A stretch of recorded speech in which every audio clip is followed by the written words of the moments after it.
Retirement పిల్లలకి ఎంత ఉద్యోగాలు ఇవ్వాలి, నిలబడే ఉద్యోగాలు ఇవ్వాలి, నిలబడే ఉద్యోగాలు ఇవ్వాలి, ఇంక్రిమెంట్లు అమలు చేయాలి.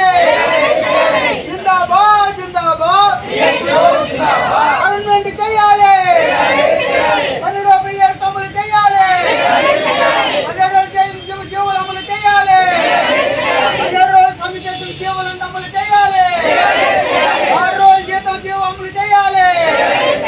జిందాబాద్ జిందాబాద్ జిందాబాద్ జిందాబాద్ అని భారం తగ్గించాలి.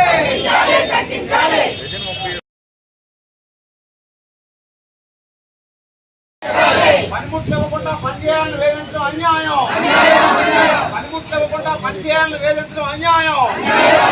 మున్సిపల్ కార్మికులపై అధికారుల వేధింపులు ఆపాలి. చనిపోయిన రిటైర్మెంట్ కార్మికుల కుటుంబాలకు వెంటనే ఉద్యోగాలు ఇవ్వాలి. చనిపోయిన రిటైర్మెంట్ కార్మికుల కుటుంబాలకు వెంటనే ఉద్యోగాలు ఇవ్వాలి. జనవరిలో ఇవ్వాల్సిన చెప్పులు సబ్బులు యూనిఫామ్ ఇవ్వకపోవడం జనవరిలో కార్మికులకు ఇవ్వాల్సిన యూనిఫామ్ చెప్పులు సబ్బులు ఇవ్వకపోవడం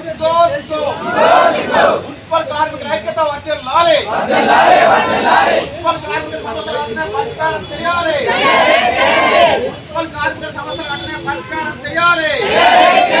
కార్మికులందరికీ యూనిఫామ్ చెప్పులు సబ్బులు వెంటనే ఇవ్వాలి. కార్మికులందరికీ పనిముట్లు వెంటనే ఇవ్వాలి. కార్మికులందరికీ పనిముట్లు వెంటనే వేధింపులు ఆపాలి.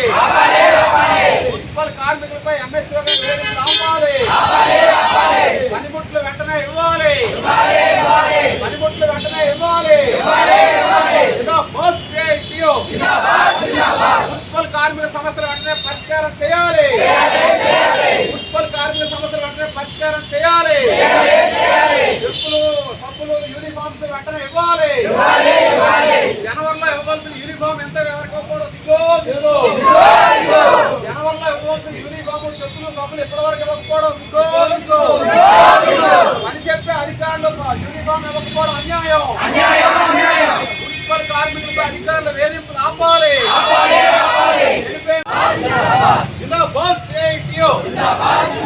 యూనిఫామ్ చెప్పులు సబ్బులు వెంటనే ఇవ్వాలి. యూనిఫామ్ చెప్పులు సబ్బులు వెంటనే ఇవ్వాలి. మున్సిపల్ కార్మికులపై అధికారుల వేధింపులు ఆపాలి. మున్సిపల్ కార్మికులపై అధికారుల వేధింపులు ఆపాలి. చనిపోయిన రిటైర్మెంట్ అయిన కార్మిక కుటుంబాలకు ఉద్యోగాలు వెంటనే ఇవ్వాలి. కార్మికులందరికీ పనిముట్లు వెంటనే ఇవ్వాలి. కార్మికులందరికీ పనిముట్లు వెంటనే ఇవ్వాలి.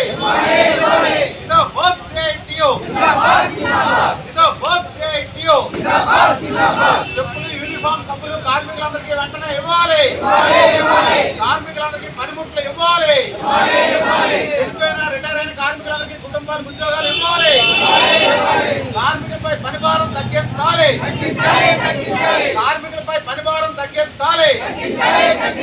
కార్మికులపై అధికారుల వేధింపులు ఆపాలి. కార్మికులపై అధికారుల వేధింపులు ఆపాలి. చెప్పులు యూనిఫామ్ సబ్బులు వెంటనే ఇవ్వాలి.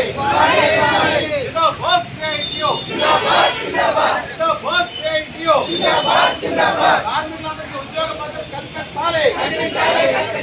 కార్మికులందరికీ యూనిఫామ్ సబ్బులు వెంటనే ఇవ్వాలి.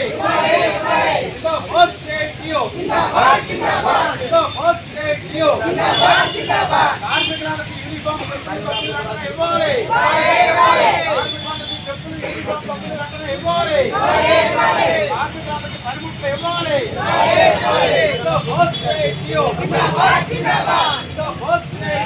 పనిచేస్తున్న కార్మికుల తాలూకా సమస్యలు పరిష్కారం చేయాలని చెప్పి విపరీతమైనటువంటి ఎండలో కూడా కార్మికులందరూ ఉదయం కూడా పనిచేసి వచ్చి ఈరోజు నిరసన తెలియజేస్తున్నారు. ప్రధానంగా జనవరిలో కార్మికులకు ఇవ్వాల్సినటువంటి యూనిఫాము చెప్పులు సబ్బులు ఈరోజు కూడా ఇవ్వట్లేదు. కార్మికులు మాకు ఇవ్వాల్సిన చెప్పులు సబ్బులు నూనెలు ఇవ్వండి మహాప్రభు అని చెప్పి ధర్నా చేసే పరిస్థితి అధికారుల తాలూకా పనితీరు తేటతెల్లం చేస్తుంది. అలాగే ఈరోజు గతంలో చనిపోయిన కార్మికులకు కానీ రిటైర్ అయిపోయిన కార్మికులకు సంబంధించి కోవిడ్ టైంలో పనిచేసిన కార్మికులకు సంబంధించి వాళ్ళకి ఉపాధి కల్పించాలని చెప్పి అనేక పోరాటాలు చేసిన తర్వాత పెరుగుతున్న పట్టణ అవసరాల కారణంగా కార్మికుల సంఖ్యను పెంచాలని చెప్పి ప్రభుత్వం నిర్ణయం చేసింది. అందుకు ఇందులో పనిచేస్తున్న కార్మికుల కుటుంబాలకి మొదటి ప్రాధాన్యత ఇచ్చి వాళ్ళకి విధుల్లో తీసుకోవాలని చెప్పి మేము డిమాండ్ చేస్తున్నాం. కానీ ఈ మధ్యకాలంలో టెండరు దక్కించుకున్న ఏజెన్సీ కొంతమంది నుండి డబ్బులు తీసుకొని ఉద్యోగాలు వేసిన ఆరోపణలు వస్తున్న నేపథ్యంలో అధికారులు అటువంటి వారి మీద చర్యలు తీసుకోవాల్సిన అవసరం కూడా ఉంది. అలాగే ఈరోజు కార్మికులకు సంబంధించి పనిముట్లు సక్రమంగా ఇవ్వట్లేదు, పుష్కాట్లు పాడైపోతున్నాయి, బిల్లులు పాడైపోతున్నాయి, జీపులు కానీ, రేకులు కానీ, గ్లౌజులు కానీ ఇటువంటి ఇవ్వకుండా కార్మికులు సక్రమంగా బాగా పనిచేయాలా, పట్టణాన్ని పరిశుభ్రంగా ఉంచాలంటే అది ఎలా సాధ్యమో అధికారులే సమాధానం చెప్పాలని చెప్పి మేము డిమాండ్ చేస్తున్నాం. అలాగే ఈరోజు యూనియన్ నాయకులుగా ఉన్న వాళ్ళు కార్మికుల తాలూకు సమస్యల మీద ప్రశ్నిస్తున్నారు కాబట్టి డ్యూటీ చేస్తున్నా సరే వాళ్ళకి ఆబ్సెంట్లు వేయాలని చెప్పి అధికారులు ఈరోజు వేధింపులు గురి చేస్తున్న నేపథ్యం ఉంది. మనకు పర్మనెంట్ కార్మికులకు సంబంధించి వాళ్ళకున్న సెలవులు కూడా పక్కన పెట్టేసి ఆబ్సెంట్ వేసి ఇంక్రిమెంట్లు కూడా వేయకుండా ఇబ్బందులు పెడుతున్న నేపథ్యం ఉంది. అందుకే ఇప్పటికైనా సరే జనవరిలో ఇవ్వాల్సిన యూనిఫామ్స్ 2027 జనవరిలో ఇస్తారా, ఈ సంవత్సరం ఏమైనా ఇస్తారా అని చెప్పి అధికారులు మేము ప్రశ్నిస్తున్నాం. ఎప్పటికైనా సరే టెండర్ వేసాం, కాంట్రాక్టర్ టెండర్ అయిపోయింది, వస్తుంది అంటున్నారు. అంటే ఏమైనా తయారీకి ఏమైనా మిల్లుకి ఏమైనా ఆర్డర్ ఇచ్చారని మేము ప్రశ్నిస్తున్నాం.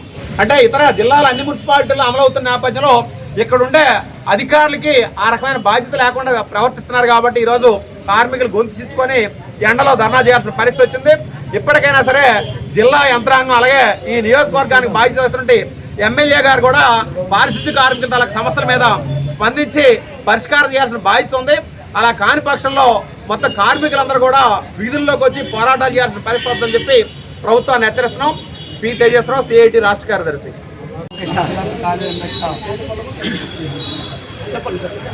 మున్సిపల్ కార్యాలయం దగ్గర ధర్నా ఏర్పాటు చేసాం. గత 11 నెలల నుండి 11 నెలల నుండి అలాగా యూనిఫామ్లు ఇవ్వాలని చెప్పి ఎంహెచ్ గారి దగ్గరికి, కమిషనర్ దగ్గరికి వెళ్తున్న ఇంతవరకు ఇవ్వలేదు. ఇవ్వకపోతే మన డిసెంబర్లో కలిసి మాట్లాడిన తర్వాత జాంగీర్ 10వ తేదీగా యూనిఫామ్లు ఇస్తామని చెప్తే అలాగని చెప్పిన తర్వాత ఈసారి మేము వెళ్ళిన తర్వాత చుట్టూ మాటతోనే అయిపోతుంది తప్ప కాలుగాలకు అయిపోతుంది అవడం లేదు. మాట్లాడితే పండగ కాలం మీకు ఇవ్వకపోతే అడగండి అని చెప్పారు. పండగ కోసం మేము మాట్లాడేది సంబంధం లేదన్నారు చెప్పారు. మాకు పనులు చేయించుకునే సంబంధం ఉంది తప్ప మాకు యూనిఫామ్లు కానీ, పర్మనెంట్ కార్మికులు ఇంక్రిమెంట్ విషయంలో కానీ, ఒక కార్మికులు చనిపోతే దాని బట్టి మట్టి ఖర్చులు కూడా మనకి ఇవ్వాలండి.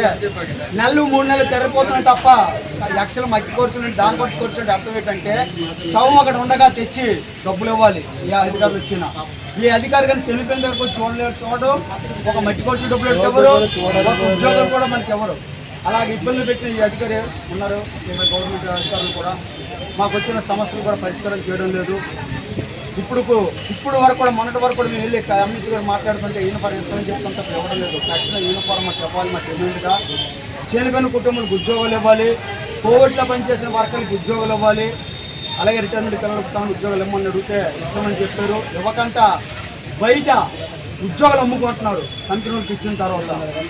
గౌరవనైనా కలెక్టర్ గారు రోజు శానిటేషన్ అభివృద్ధి కోసం ప్రజల కోసం ఆలోచించి అది ఆర్డర్ 100 మందికి ఏమైనా ఆర్డర్ ఇస్తే అది మన ఏజెన్సీలు 1,50,000 రూపాయలకు అమ్ముతున్నారని చెప్తున్నా ఇక్కడ ఎంహెచ్ఓ పట్టించుకోవడం లేదు. దేనికి పట్టించుకోవడం లేదు మాకు అర్థం అవడం లేదు. పాత కమిషనర్ ఉన్నప్పుడైతే ఇంకా మాట్లాడితే డబ్బులు మీరు ₹50 ఇవ్వకండి, చనిపోయిన ఉద్యోగాలు రిటర్న్ పిల్లలకి వేస్తామని చెప్పి పాత కమిషనర్ చెప్పారు. చెప్పేసిన తర్వాత అది ఆపారు. అప్పటికి మీరు ₹1,00,000 తీసుకుంటారని చెప్పిన ఆపిన తర్వాత పాత కమిషనర్ వెళ్ళిపోగానే మళ్ళీ ఎంహెచ్ఓ గారు ద్వారాగా ఇక్కడ ఢిల్లీ అతని ద్వారాగా ₹1,00,000 తీసుకుని ఉద్యోగాలు వేస్తున్నారు. ఆయన డైరెక్ట్గా ఇచ్చిన తర్వాత కూడా మేము పేపర్లో పడింది వీడియోలో చూసిన తర్వాత కూడా డైరెక్ట్గా కనీసం మాట్లాడకంట మా రిటర్న్కి ఏం లేదని మాట్లాడుతుంటే ఏది పట్టించుకోవడం లేదు. ఇది సరైనది కాదు. మా పిల్లలు మాకు ఉద్యోగాలు ఇవ్వాలి, అలాగే మాకు పర్మనెంట్ చేయాలి, 12వ పీరియడ్ అమలు చేయాలి, అలాగే మనకి రిటైర్ అయిన పిల్లలకు కూడా ఉద్యోగాలు మనకి ఎత్తనో కూడా మేము పెట్టాము. 17 రోజులు సమయం చేసిన కాలేజ్ జీవులు కూడా అమలు చేయమండి, అది కూడా గవర్నమెంట్ చేయడం లేదు. అనేక విషయాలు ఈ రోజు మేము ఇక్కడ ధర్నా కార్యక్రమం చేసాం. ఇప్పుడు కానీ అధికారులు దిగొచ్చి మా లోకల్ సమస్యలు పరిష్కారం చేయాలి. మా విషయం వర్కర్లకు వేయడం కానీ, బట్టల విషయంలో కానీ, ఒక వర్కర్ చనిపోయిన వాళ్ళకి ఇంటికి వచ్చిన 15,000 రూపాయల మట్టి ఖర్చులు కానీ మా సమస్య అన్నీ పరిష్కారం చేయకపోతే ఇవే కార్మికులతో మేము నిరాహార దీక్షలో కూడా కూర్చోవడం హెచ్చరికగా తెలియపరుస్తున్న అధికారికి. నా పేరు బలరాం, ఏపీ మున్సిపల్ ఫెడరేషన్ జిల్లా కార్యదర్శి. చెప్పులు, సబ్బులు, బట్టలు ఇవ్వడం ఎన్నిసార్లు అడుగుతున్నా ఒకరి మీద ఒకరు చెప్పుకుంటారు. ఎమ్మెల్యే గారని, కలెక్టర్ గారని, ఎంఎస్ఓ గారని, కమిషనర్ గారని ఇలా తిప్పుతున్నారు. కానీ మాకు ఇవ్వాల్సిన రాయితీలు బట్టలు, చెప్పులు, సబ్బులు ఇవ్వకుండా కాలయాపన చేస్తాం. దానికోసం ఈ ధర్నా తీయడం.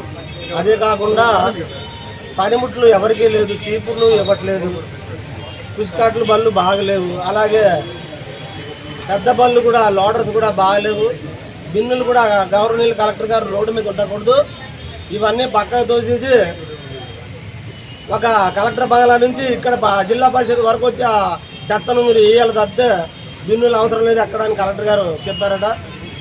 ఆయన ఒక జిల్లా అడ్మినిస్ట్రేషన్ అయి ఉండి సాధారణమైన ఉద్యోగం మీద ఇటువంటి ఇన్స్ట్రక్షన్లు ఎందుకు పెడుతున్నారో ఆయన ముందు తెలుసుకోవాలండి. శ్రమకు తగ్గ ఫలితం ఎవరైనా ఇస్తారు, మా జీతాలు తక్కువ, మా బ్రతుకులు తక్కువ, కష్టపడితేనే జీతం, అలాగే మనకు గవర్నమెంట్ ఇచ్చిన నిధులు కూడా ఏమీ రావు, మా ఉద్యోగానికి తగ్గ జీతం అది కూడా ఆప్షన్లు పోను, 6,000 7,000తో పిల్లల ఫీజులు అలాగే కరెంటు బిల్లు ఇవన్నీ ఏ కుటుంబాలు గడుస్తూ ఇంటి చాకరీ చేస్తూ అని మరొకసారి తెలియజేస్తున్నాను. ఇది చాలా దుర్మార్గమైన చర్యలు ఈ జిల్లాలోనే జరుగుతుంది. పక్కన ఉన్న మేజర్ పంచాయతీ మున్సిపాలిటీ ఆమ్దల వలతలు ఇచ్చేసారు బట్టలు, చెప్పులు, సబ్బులు ప్రతి జాన్యువరిలో ఇచ్చింది. ఇప్పుడు దాకా కూడా ఇవ్వకుండా పనిముట్లు కూడా లేకుండా వీటిని మాత్రమే మీ ఇంట్లో లేకపోతే ఇంటికి వెళ్ళిపోండి అని చెప్తున్నారు అధికారులు. నేను ఆపండి, లీవ్ కాకపోతే ఇంకోటి చేస్తారు. ఆ ఇంకొక వచ్చిన వాడు కూడా ఇటువంటి కష్టమే పడతాడు, ఈ కష్టాన్ని నిలదీసి అడుగుతాడు. ఎందుకంటే కష్టపడి అడగడంలో తప్పులేదు, మేము ఊడిగం చేస్తున్నది ప్రజలకు సేవ చేస్తున్నాము, అలాగే పన్నుల రూపంలో వాళ్ళు పెట్టే జీతాన్ని మేము తిన్నప్పుడు ఎంతైనా ప్రజలకు సేవ చేసే దానిలో మేము నిమగ్నమై ఉన్నాము. మా పిల్లలు కూడా ఇదే పని చేస్తున్నాను కానీ ముందుకు వెళ్లకుండా ఈ ఉద్యోగాన్ని నమ్ముకుని ఉన్నత సేవలు అందిస్తున్నారు శ్రీకాకుళం పట్టణానికి. మాకే మీరు మొండి చేతులు చూపిస్తే మీరు ఎవరిని ఇంకా ముందుకు తీసుకెళ్ళగలుగుతారు, ఏమి రాయితీలు మీరు ఇవ్వగలరని ఈ గవర్నమెంట్ అధికారులకు తెలియజేస్తున్నాను. జిల్లా అడ్మినిస్ట్రేటర్ కలెక్టర్ గారు మీరు బాగుండాలి, మీ పరిసర ప్రాంతాలు బాగుండాలి అని చెప్పిన ఆయన ఇన్స్ట్రక్షన్ ఇస్తున్న కమిషనర్ చెప్తారు. ఈ ఇన్స్ట్రక్షన్ ఎక్కడి నుంచి వస్తాయి, మాకెందుకు ఇలా ఇబ్బంది పెడుతున్నారంటే కమిషనర్ గారు అదే మాట అంటారు, కలెక్టర్ గారు అదే మాట అంటారు. ఆయనతో మాట్లాడడానికి మాకు జాయింట్ మీటింగ్ లేదు, కలెక్టర్ గారితో జాయింట్ మీటింగ్ లేదు, అలాగే కమిషనర్ గారితో జాయింట్ మీటింగ్, మా కష్టాలు తెలుసుకోవడానికి కూడా జాయింట్ మీటింగ్ లేకుండా ఇంకో బాధంతో అడిగి వేస్తున్నారు సార్. పార్టీ వర్కర్లకి అడిగే నాదుడు లేడు అని చెప్పి చేతికి వచ్చిన ఇన్స్ట్రక్షన్ ఇస్తూ ఇబ్బంది పెడుతున్నారు, ఇబ్బందులు బాగా చేస్తున్నారు. ఆడవాళ్ళకు జీతం, మొగలకు జీతం అని స్త్రీకి కూడా గౌరవించకుండా మాట్లాడుతున్నారు అధికారులకు వచ్చి. సెక్రటరీ కానివ్వండి, మేస్త్రి కానివ్వండి, అధికారులు కానివ్వండి, మీకో జీతం వాళ్ళకో జీతం అని ఆడపిల్లని కూడా గౌరవించకుండా అగౌరవంగా మాట్లాడుతున్నారు. ఇది చాలా దుర్మార్గమైన చర్య అని మేము తెలియజేస్తున్నాము. ఇదే కొనసాగిస్తూ మనకు రాయితీలు ఇవ్వకుండా, చనిపోయిన వాళ్ళ ఉపాధి కూడా కల్పించకుండా, అలాగే పిఆర్సీ అడిగితే లేదంటారు, 12 పిఆర్సీ అడిగితే లేదంటారు. అలాగే కరువు భత్యాన్ని మీరు ఇంత పరిపాలన చేస్తున్న మీ ముగ్గురు కలిసి కూటమి ప్రభుత్వం చేసినప్పుడు కరువు భత్యం ఇవ్వడం అనేది తెలియదు సార్ ఎవరికి. మేము దుమ్ము ధూళి రొచ్చు రోగం చీము నెత్తురు తీసిన మాకు మీరు న్యాయం చేయకపోతే నీ తల్లికి కూడా నువ్వు న్యాయం చేయలేని పరిపాలన ఇది. నిజంగా చెప్తున్నాను, ఇది దుర్మార్గం చూస్తున్నాను చర్య.